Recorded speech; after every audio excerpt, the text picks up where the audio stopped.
Jadi kalau orang punya bisnis kecil, ditawarin satu project, dia pengen kerjain project ini, tapi sebenarnya yang jelas-jelas make money itu project satu lagi. Ya kan, lo harus memilih mau yang mana gitu kan ya. Mau nggak mau, apalagi kalau yang sudah berkeluarga, si periuknya ini harus ngefull. Jadi ada project yang memang lo ambil untuk make money, ada project yang memang lo ambil karena lo pengen karyanya keluar. Itu seperti itu. Misalnya apa ya, kalau buat gue buku buat gue ini karya, nggak ada duitnya nggak? Duitnya sedikit banget, bikin buku itu duitnya nggak ada apa-apanya dibandingin misalnya gue seminar dipanggil keliling 5 kotak gitu misalnya, atau gue ketemu klien 10 gitu misalnya. Buku tuh nggak ada apa-apanya, tapi karena ini proyek yang sangat menyenangkan, maka gue butuh waktu berhari-hari, berminggu-minggu, berbulan-bulan untuk ngerjain bukunya sampai jadi bukunya. Padahal at the same time gue harus ngerjain kerjaan-kerjaan gue. Nah, ketika ini sudah jadi institusi, jadi sebuah bisnis, kita bisa bikin sistem delegasi. Jadi ada orang yang memang ngerjain proyek-proyek yang menghasilkan uang, ada orang yang memang ngerjain proyek-proyek idealis. Nah, in your case, if it's just you as a freelancer alone sendirian, artinya yang harus kita siapkan itu adalah fondasi keuangannya. Mengurus keuangan freelancer itu beda dengan mengurus keuangan orang yang kerja di kantoran, gajinya setiap tanggal 25 ceplok dapat gaji. Freelancer itu by project. Jadi pengalaman gue, maaf ya, tapi freelancer itu kayak tukang beca. Berapa banyak lo mau ngegenjot, berapa banyak lo ngerem. Ya, ya kan? Iya kan? Ya. Sama, kan itu juga berapa banyak ngamen sama berapa banyak tidak ngamen.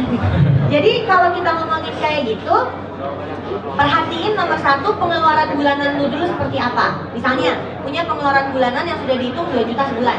Udah, itu pengeluaran bulanan lo. Project bulan ini dapatnya berapa? 3 juta, berarti ada lebih 1 juta dong. Itu simpan. Project bulan depan berapa? 0. Lu makan pakai 1 juta yang sisa dari bulan lalu. Project bulan depan 5 juta. Tunggu ya, pengeluarannya kan 2 juta. Yang 3 juta jangan muap ya.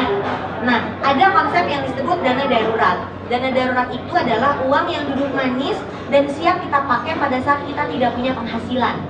Dan orang yang kerjanya freelance atau self-employed atau pemilik bisnis kecil harusnya sadar betul bahwa kenyataannya penghasilan kita tidak tetap, tapi pengeluaran kita pasti ada terus.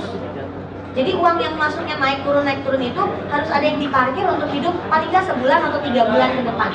Jadi dengan cara itu ketika lo lagi ada, gue mau ngerjain satu project untuk sekian bulan, tapi ini duitnya seret, dibayarnya masih 6 bulan lagi, padahal gue harus makan untuk 3 bulan ke depan. Lo udah punya project yang udah menghasilkan uang di depan dan itu siap untuk jadi kayak batal ganjelan lo untuk 3 bulan ke depan.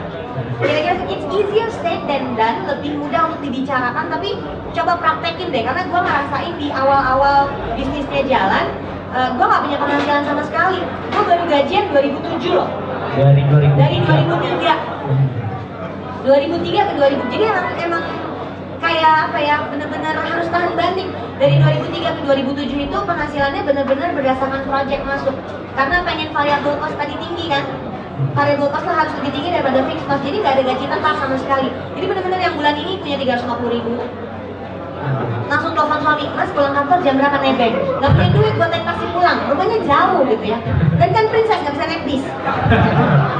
Enteng-enteng laptop naik bis repot. Nah kayak gitu maksud gue. Jadi waktu itu bener-bener nyiapin ketika punya uang bener-bener dipakai untuk hidup berapa bulan ke depan.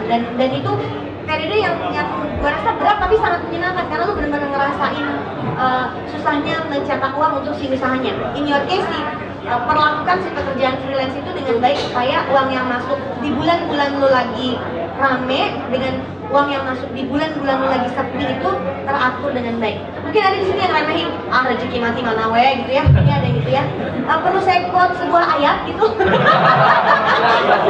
Ya, tapi saya juga nggak bisa ya, cuma bentuknya aja Ibu Haji, tapi tidak bisa quote ayat. Tapi gini, ada cerita Nabi Yusuf ya, yang ada di Mesir, kemudian Fir'aun waktu itu, dan ini cerita yang menurut gue familiar, nggak cuma yang beragama Islam, saya yakin yang Kristen Katolik juga familiar. Ada Fir'aun mimpi ada sapi kurus yang dimakan, sapi gemuk dimakan oleh 7 sapi kurus. Dan ketika ditanya oleh Nabi, dikasih tahu bahwa oh itu melambangkan akan ada 7 musim panen dan 7 musim paceklik. Maka pada saat musim sedang panen, itu gandumnya harus ada yang disimpan supaya kita bisa makan di musim paceklik. Jadi udah diajarin juga begitu, jadi nggak bisa lo mau ngeyel dan bilang nanti rezeki mah ayawe lah gitu ya. Enggak, di Quran juga nggak begitu. Jadi gue sering tuh ketemu yang kayak gitu, dia mau nantangin Tuhan, mah gampang lah nanti juga ada. Nah, finance itu bukan sastra, jadi nggak bisa punya duit adalah pasti nggak punya duit tuh, pasti nggak punya duit. Karena orang yang punya duit jawabannya ke gue akan gini, punya 358.210 real angkanya. Jadi waktu kita ngomongin punya duit, kalau dalam financial planning seperti gue liat angkanya. Gak bisa jawab adalah oh banyak duit, orang mau bantu duit gitu, enggak, angkanya enggak. Makanya yang freelance harus berhadapan dengan, apalagi kan lo di industri kreatif yang mungkin agak jauh sama angka ya. Mau nggak mau lo harus berkenalan sama angka. Jadi mengimbangi antara otak yang sangat kreatif itu dengan otak yang membosankan gue ini ya, dengan angka, karena kenyataannya lo makan itu bayar dengan uang dan uangnya harus diatur.